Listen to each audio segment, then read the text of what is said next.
As always, if this is your first time on my YouTube channel to view the HSE dashboard, I would highly recommend that you view the HSE dashboard introduction video first. The following video will make a lot more sense if you do. Otherwise, welcome back.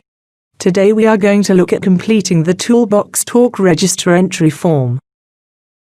Common features of all the forms, the various control buttons in the forms. And finally, we will also look at the results of submitting the form, leading to the dashboards affected. As always, we will start from the navigation view. Navigating to the Toolbox Talk form. If you have seen any of the previous videos, you will know by now that they reside in column 1, and the Toolbox Talk form is the 5th form down. As always, just left-click on the mouse to open it. Taking into consideration the keystone safety, quality and environmental management standards, once again, it is important for audit trail purposes for all our forms to have unique identifiers, in the guise of register numbers. The Toolbox Register Talk entry form is no different. In fact, you will notice straight away that the first 4 fields on the form are the same as all the forms we have demonstrated to date, if you have watched any of the previous dashboard videos. Register number, date, month, and year fields are all just the same. So we will go ahead and complete those without further discussion. The management system field is once again self-explanatory. Either quality, safety or environment choices are available. For demo purposes we will select environment. The Toolbox Talk subject could be absolutely anything, depending upon the message that the management want to convey, so I will state that, for the demo. A brief review of all the forms in the series reveals that the incident register, safety observation card, safety-related meeting, and NCR corrective action register forms may be the underlying reason the Toolbox Talk is being carried out, and when that is the case, a cross-reference should be provided to the relevant source, after the Toolbox Talk description. What the important aspect that we really want to capture is why? And what section of the workforce have been party to the formal Toolbox Talk discussion? And the next 2 fields accomplish that. Recipient breakdown, which has a validation drop-down list that offers 3 choices. Specific trade group, specific department, or all personnel, you simply select as appropriate. Toolbox Talk classification, we are now coming to the crux, and ultimately the underlying analysis breakdown that we are intending to measure. The why? The validation drop-down list outlines the following choices, followed by brief examples of potential circumstances the classifications may be used. Investigation recommendation, this is self-explanatory.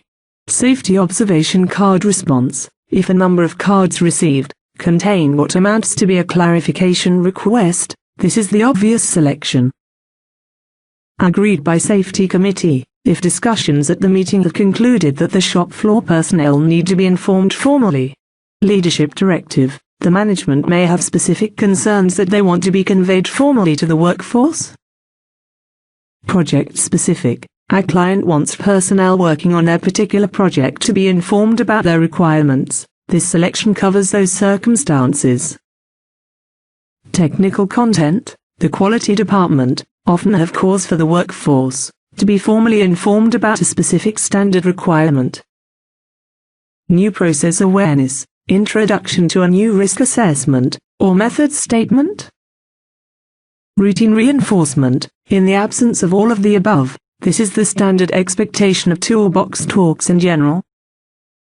Discounting the discussion, this form should take no longer than a minute, or minute and a half to complete under normal circumstances. In fact, the recording of Toolbox Talks in a conventional register is routine in most companies, so discussion on how long it takes is a moot point.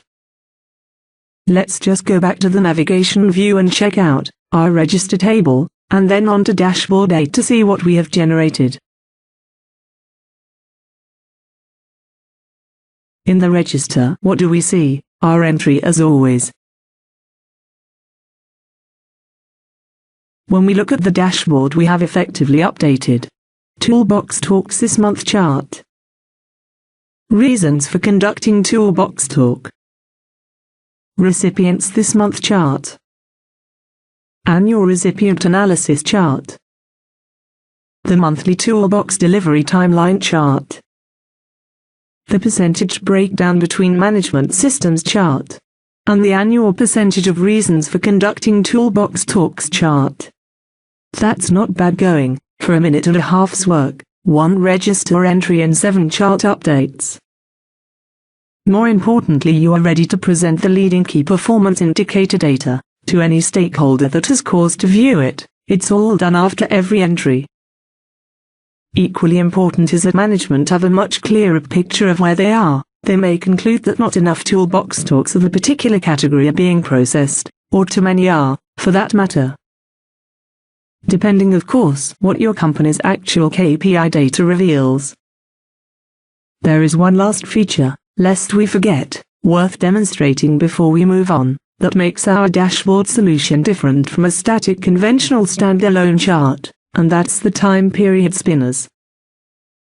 We can quickly take a look at the previous month's or year's performance should the conversation during a meeting demand it.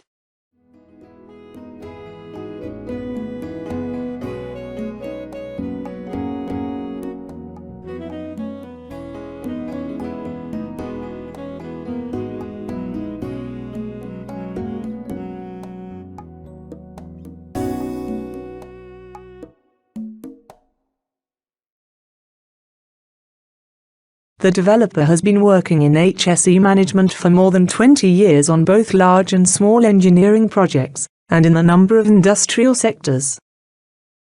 He is a qualified lead auditor in both the ISO 9001 and OSHA 18001 management standards, and has a comprehensive knowledge of both the recent ISO 45001 and 14001 standards. The development of the HSE dashboard came about whilst approaching retirement and time to pursue a more in-depth understanding of Microsoft Excel. He now wants to embark on a new endeavor to provide smaller organizations with a means to record and communicate HSE data more effectively.